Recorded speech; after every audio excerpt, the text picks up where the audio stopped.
asalaamaaleykum mbokk yi déglu dal leen nag jàmm tey jii li ay di jàmbat ci biir jolikaay yëpp moom mooy Maroc mi nga xam ne moom la CAF jël décision ne léegi moom mooy champion d'Afrique maanaam daal moom moo gagné coupe d'Afrique des nations ba ñu doon amalee foofu nga xam ne moom mooy ca Maroc jolikaay bii di Sud Quotidien ne lii de mooy guleet jomet la ñu daal di def nag ak décision boobu nga xam ne moom la waa CAF daal di jël démb la ñu daal di jël décision gi ni mel wax nag ne ñi nga xam ne kon ñoom ñooy waa Maroc ñoom ñoo gagné li nga xam ne moom mooy coupe bi ci ab forfait boo xam ne dañu koo jébbal réewum Sénégal léegi score bi 3-0 la autolikaay bii di Sud Quotidien ne du naxee mbaay de du poisson d'avril de lii kay kenn xamul lan la réew mi quotidien ne réewum Sénégal kay nax nañu ko ba daal di nangu li nga xam ne kon moom mooy coupe bi jébbal ko ñi nga xam ne kon ñoom ñooy waa Maroc léegi ñoom ñooy champion d'Afrique tribune yéene kaay ne décision boobu nga xam ne kon moom la CAF daal di jël maanaam foqarti ci suñu ay loxo li nga xam ne moom mooy titre champion du Sénégal loolu ab décision wu gàcce la gàcce gu rëy sax loolu autolikaay bii di laas daal di fësal ci xëtam bu njëkk autolikaay bii di enquête di ko ci feelu gis ne lii ab scandale c'est scandaleux loolu autolikaay bii di enquête daal di xëyee les échos ne décision bii guléet nag ñu koy nemmeeku décision boo xam ne kenn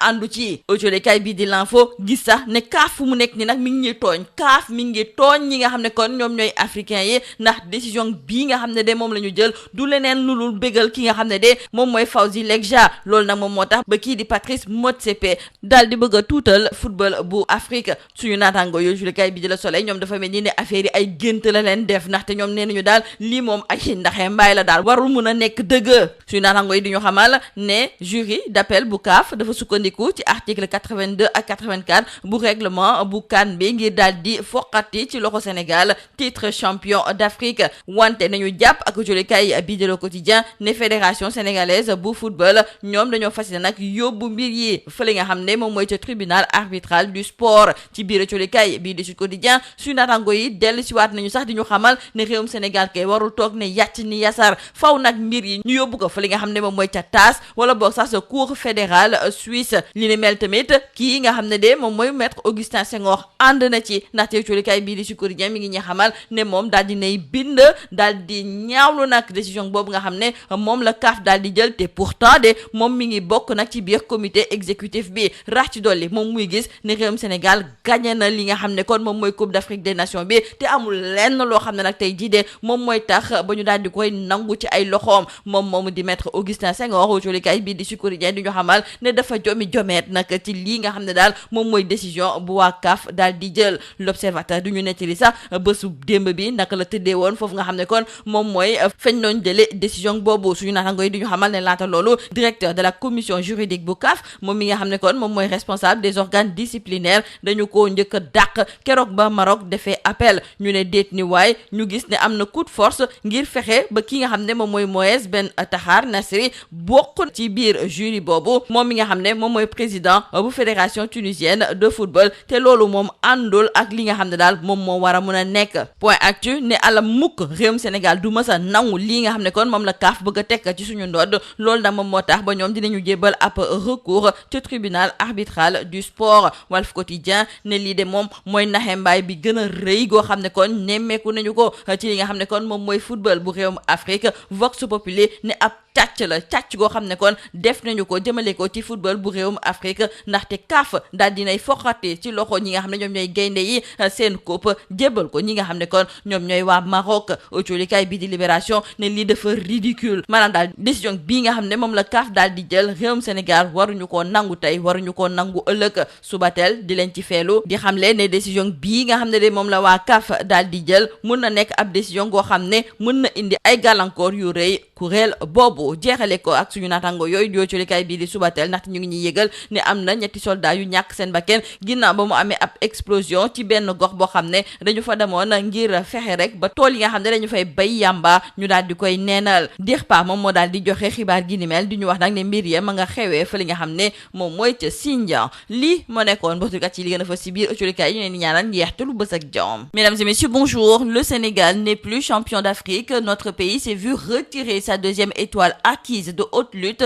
par le jury d'appel de la CAF, la Confédération africaine de football. Et donc, ce n'est pas un poisson d'avril, c'est un coup de jarnac sur le football sénégalais, écrivent nos confrères du journal Sud Quotidien, qui trouvent par la même occasion que c'est tout simplement scandaleux. Nos confrères nous informent donc que la CAF a déclaré l'équipe nationale du Sénégal forfait lors de la finale de la Coupe d'Afrique des Nations Maroc 2025, le résultat étant homologué par le score de 3-0 en faveur de la Fédération royale marocaine de football. Il appartient désormais à la Fédération sénégalaise de football de saisir le tribunal arbitral du sport, la Cour fédérale suisse, pour être rétabli dans ses droits. Nos confrères de Rewmi Quotidien décrivent que le Sénégal a été sanctionné et le Maroc est désormais champion d'Afrique. La CAF retire le titre au Sénégal. La décision de la honte, estiment nos confrères du journal Tribune. Et dans le journal Les Échos, nos confrères nous parlent d'une décision inique et d'une indignation mondiale. Et c'est tout simplement scandaleux. Selon nos confrères du journal Enquête, la CAF donc qui déclare le Sénégal forfait et donne la victoire au Maroc.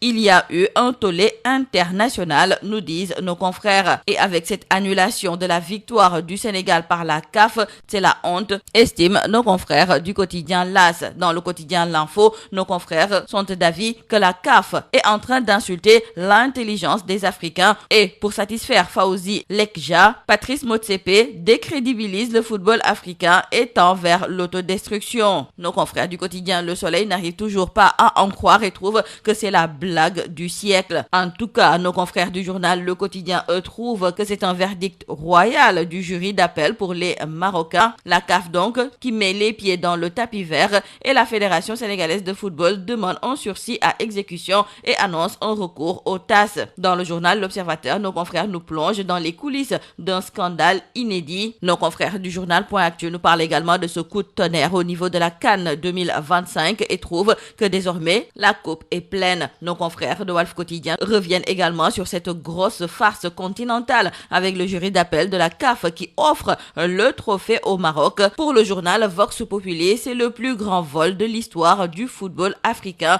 avec la CAF qui découronne les Lions pour sacrer le Maroc. Et c'est tout simplement ridicule selon nos confrères du journal Libération. Nos confrères de Libération prouvent que dans une décision des plus grotesques, le jury d'appel de la CAF a déclaré le Sénégal forfait devant le Maroc, cadoté vainqueur sans gloire de la CAN. La sanction prononcée à l'encontre d'Ismaël Saïbari a été d'ailleurs revisitée et l'amende de $100,000 annulée. Nos confrères nous signalent par la même occasion que l'appel du Maroc relatif au comportement des ramasseurs de balles partiellement accepté. L'amende infligée à la Fédération royale marocaine a été tout simplement réduite comme celle liée à l'incident du laser. Et enfin, nos confrères nous expliquent comment la Fédération sénégalaise de football a été mise devant le fait accompli après une audience virtuelle bâclée pour exécuter une commande. Dans le journal Le Sud Quotidien, Maître Augustin Senghor sort du bois. Nos confrères décrivent que l'ancien président de la Fédération sénégalaise de football, membre du comité exécutif de la CAF,